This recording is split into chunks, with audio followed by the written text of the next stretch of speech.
आज की क्लास में कक्षा 10th का सामाजिक विज्ञान में राजनीति शास्त्र यानी पॉलिटी का दूसरा चैप्टर में पढ़ेंगे। आज का टॉपिक में संघीय व्यवस्था कैसे चलती है। देखिए आज का टॉपिक अपना हो जाएगा संघीय व्यवस्था कैसे चलती है। तो देखिए संघीय व्यवस्था कैसे चलती है इसका पहले हम आम भाषा में डिफिनीशन बताते हैं कि संघीय व्यवस्था क्या होता है, अपने शब्दों में समझेंगे। देखिए जीवन में दो चीजें होती है। देखिए एक होता है थ्योरेटिकल, एक होता है प्रेडिकल। तो एक होता है प्रेडिकली और एक होता है थ्योरेटिकली। ठीक है, तो जीवन में दो बात होती है, एक होता है प्रेडिकली, एक होता है थ्योरेटिकली। तो थ्योरेटिकली में होता है कि अब कॉपी और पेन पर वो बात को लिख लेंगे, और प्रेडिकली में का मतलब हुआ कि उस चीज को हम करेंगे। जैसे मान लीजिए कि पढ़ने के लिए हम लोग समय बनाते हैं कि नहीं, भोर में इतना घंटा पढ़ना है, रात सुबह के जो शाम में होता है 6 से 10 बजे तक रात में पढ़ना है, और दिन में इतना घंटा पढ़ना है, या क्या है हम नोट कर लिए। और उस चीज को लागू करना ही वो उससे ज्यादा मेन होता है, उस चीज को हम लागू करें, और उस चीज को लागू करेंगे तो जीवन में क्या होगा कि हम जल्दी आगे बढ़ेंगे, जीवन जल्दी विकास करेगा। ठीक है, उसी प्रकार संघीय व्यवस्था कैसे चलती है इसका मतलब है कि देखिए संघीय व्यवस्था चलाने के लिए, किसी भी देश को चलाने के लिए एक डॉक्यूमेंट होता है, यानी एक संविधान होता है। उस संविधान के तहत ही हम देश को चलाते हैं। ठीक है, उस संविधान में लिखा हुआ है कि जहां पर केंद्र सरकार हो, राज्य सरकार हो, संघवाद का मतलब जानते हैं ना, केंद्र सरकार और राज्य सरकार का अपना अपना काम हो और दोनों अपना अपना काम स्वतंत्र होके करे। तो जो संविधान होता है उस संविधान में वो नोट किया हुआ है कि ये चीज केंद्र सरकार के करना है और ये चीज राज्य सरकार को करना है। तो संविधान क्या है? संविधान एक थ्योरेटिकली है, वो थ्योरी का एक किताब है, कानून का किताब है। उसमें लिखा हुआ है कि इस तरह से देश को चलाना है।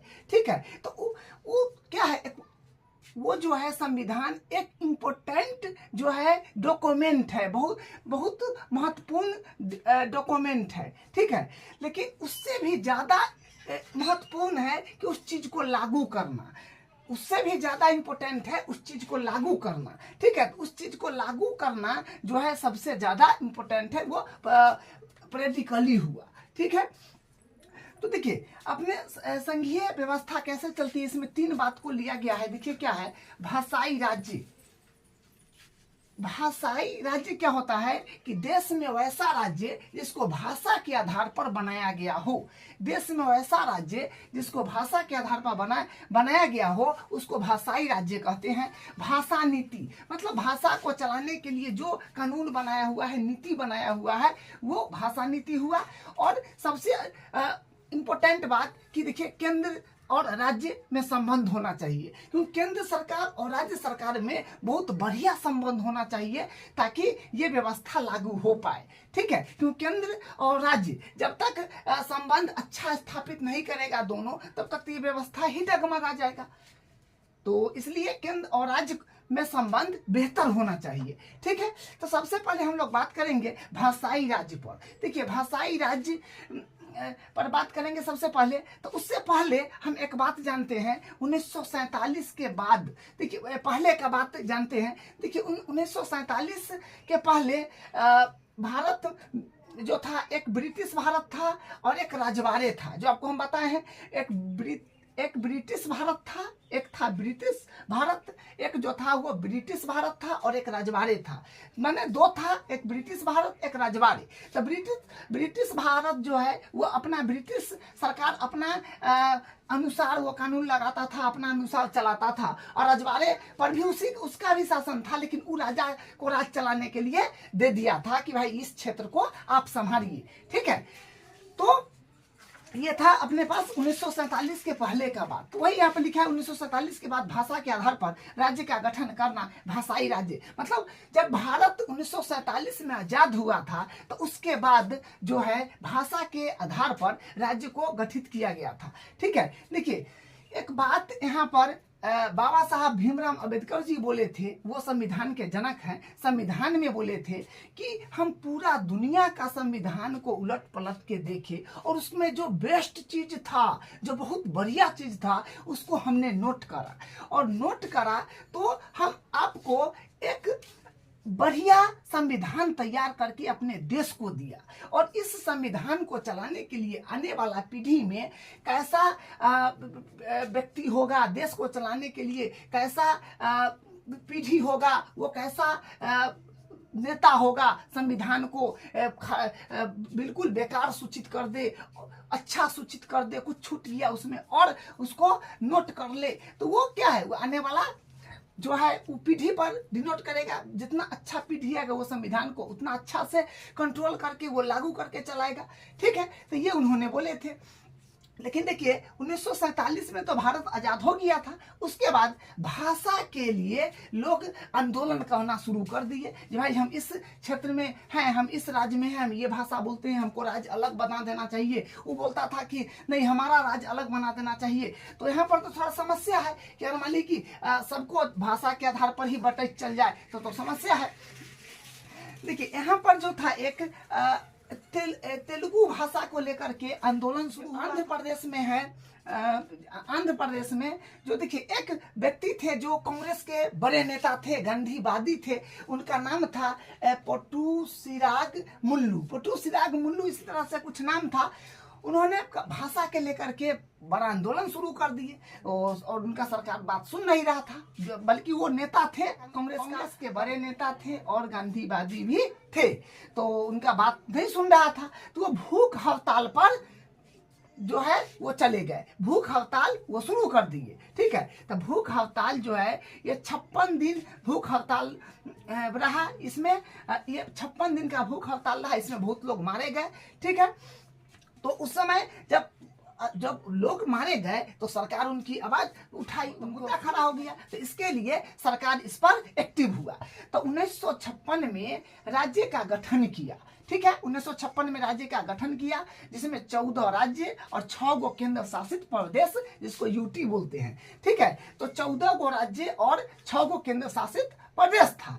ठीक है, उसके बाद 1956 के बाद जैसे मान लीजिए कि एक बार कोई भी राज्य में कोई भी क्षेत्र में अगर भाषा के आधार पर अपना अपना जो जनता है, जो व्यक्ति है उस क्षेत्र के, वो आवाज उठाया सरकार के, तो यहाँ पर तो ये बहुत लोग मारे गए। 56 दिन का भूख हड़ताल था। तो इसमें क्या हुआ कि इसमें जो था, इसमें तो भाषा को तो वो अपना क्षेत्र में बदल ही लिया। जैसे मान लीजिए कि यहाँ पर ये अपने पास में ये मान लीजिए कि क्षेत्र है, तो यहाँ पर इतना बोलता है तेलुगु, तमिल, मतलब उस तरह कुछ भाषा बोलता है, कुछ अलग टाइप सा। तो मान लीजिए कि वो भाषा ही बोल रहा है, तो इस क्षेत्र का आदमी तो यहाँ तक आ सकता है ना, इसका भी इधर जा सकता है। तो क्षेत्र बदल दिया, तो इसके लिए तो फिर कानून नया नहीं इसमें लागू कर सकता है। तो इसमें वहां पर जो है इसको इस हिसाब से वहां पर कानून बनाया कि इधर का व्यक्ति इधर जा सकता है, इधर का इधर जा सकता है। तो इसको भी संविधान में इस भाषा को नोट कर लिया गया। इसको भी जो है इसको भी दर्जा दे दिया गया था, इस भाषा को भी। तो एगो का जो है तेलुगु भाषा, तो यहाँ पर तेलुगु भाषा का स्वीकार तो सरकार कर लिया, तेलुगु भाषा का स्वीकार कर लिया। आंदोलन वगैरह हुआ, लोगों मारे गए, भूख हड़ताल हुआ, जिसमें कुछ लोग की मृत्यु हो गई। तो यहाँ पर तो ये उसका क्षेत्र तो बदल गया, भाषा के आधार पर उसका राज्य बदल गया। तो ये राज्य बदल गया तो और क्षेत्र में जो लोग रहने वाले थे वो भी आवाज उठाने लगे कि नहीं, हमको भी बदल दीजिए, हम भी ये भाषा के लोग हैं, हमको भी अलग राज्य चाहिए। सब आवाज उठाने लगा।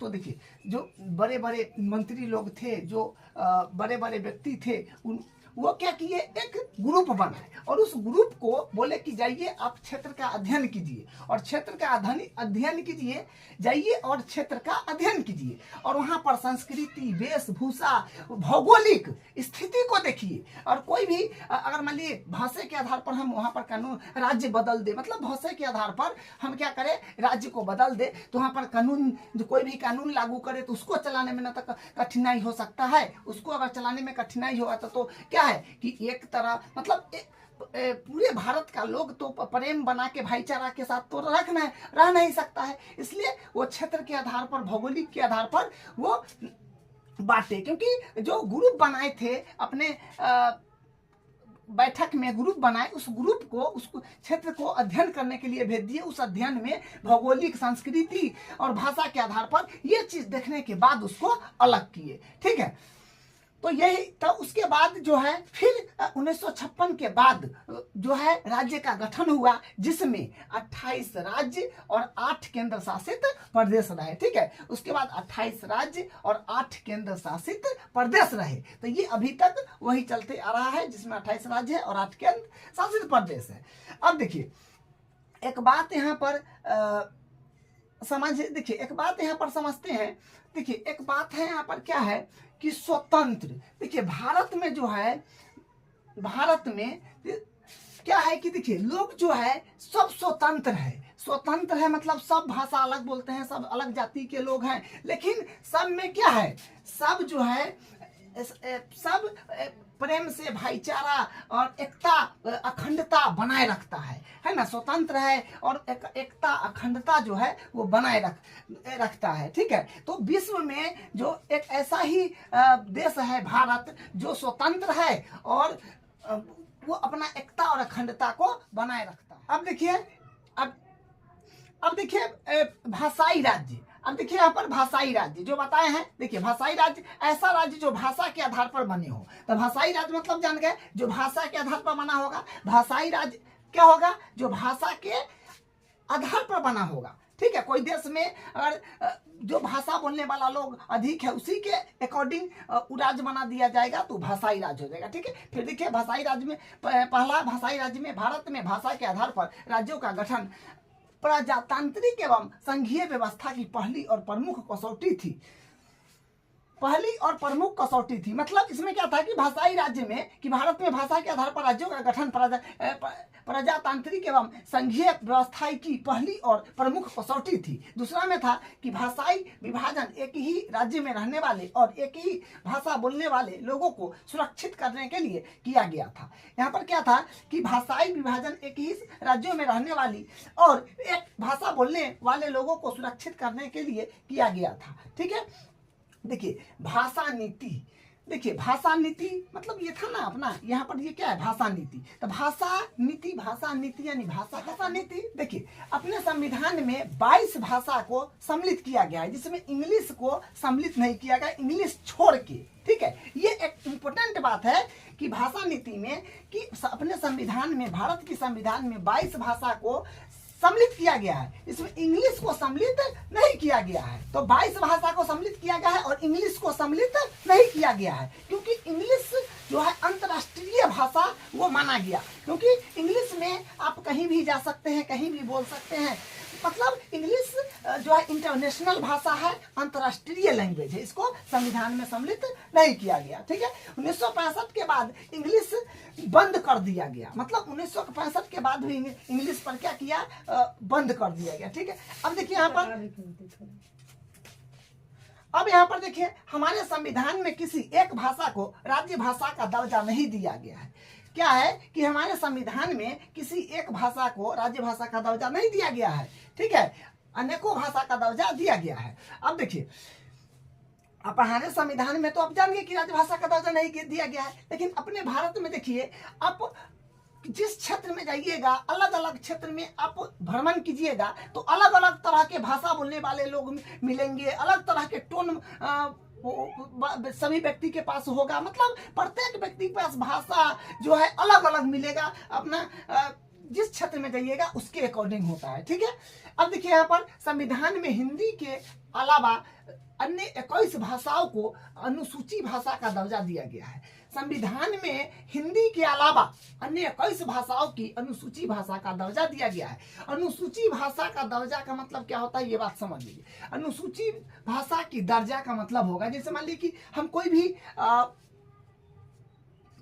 भी विषय का बुक पढ़ते हैं। ठीक है, जैसे मान लीजिए कि राजनीति क्या पढ़ते हैं, तो पहला जो मतलब पहला पेज में जो होता है उसमें वहां पर लिखा रहता है चैप्टर फ्लो।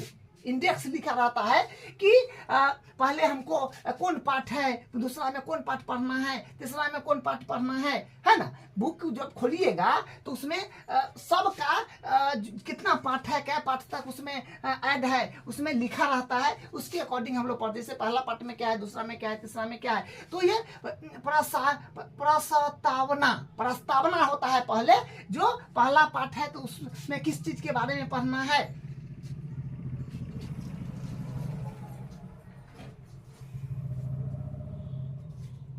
तो पहला पाठ है तो उसमें किस चीज के बारे में पढ़ना है। सेम उसी प्रकार जैसे यहाँ पर संविधान में भी प्रस्तावना है कि हम सभी भारत के लोग, ऐसे करके संविधान में पढ़िएगा तो देखने को मिलेगा। ठीक है, तो यहाँ पर उसमें फिर भाग बना हुआ है। जैसे अपना चैप्टर 2 है या चैप्टर 1 है, ठीक है, 1 या 2, तो उसमें क्या है, चैप्टर है जैसे संघवाद है, तो संघवाद में फिर भाग बना हुआ है कि जैसे हम लेक्चर वाइज पढ़ाते हैं ना कि आज ये हो गया, आज ये लेक्चर होगा, आज ये मतलब ये टॉपिक होगा, फिर ये टॉपिक होगा, फिर ये टॉपिक होगा, टॉपिक वाइज करके हम लोग खत्म कर लें। तो उसी प्रकार भाग है, पार्ट्स बना हुआ है। उसके बाद ये सभी पार्ट्स को, सभी भाग को अनुच्छेद आर्टिकल में बांटा गया है। ठीक है, सभी को आर्टिकल में बांटा गया है। और जो कि दूसरा होगा, तीसरा हो गया आपका अनुसूची हो गया। और ये अनुसूची सबको बोला जाएगा, सब अनुच्छेद को अनुसूची में डाला गया है। ठीक है, सभी अनुच्छेद को, सभी आर्टिकल को अनुसूची में डाला गया है, सभी अनुच्छेद को। ठीक है, सभी आर्टिकल यानी सभी अनुच्छेद को अनुसूची में डाला गया है। अब देखिए 8वां अनुच्छेद क्या कहता है, 8वां अनुच्छेद में कि भाषा,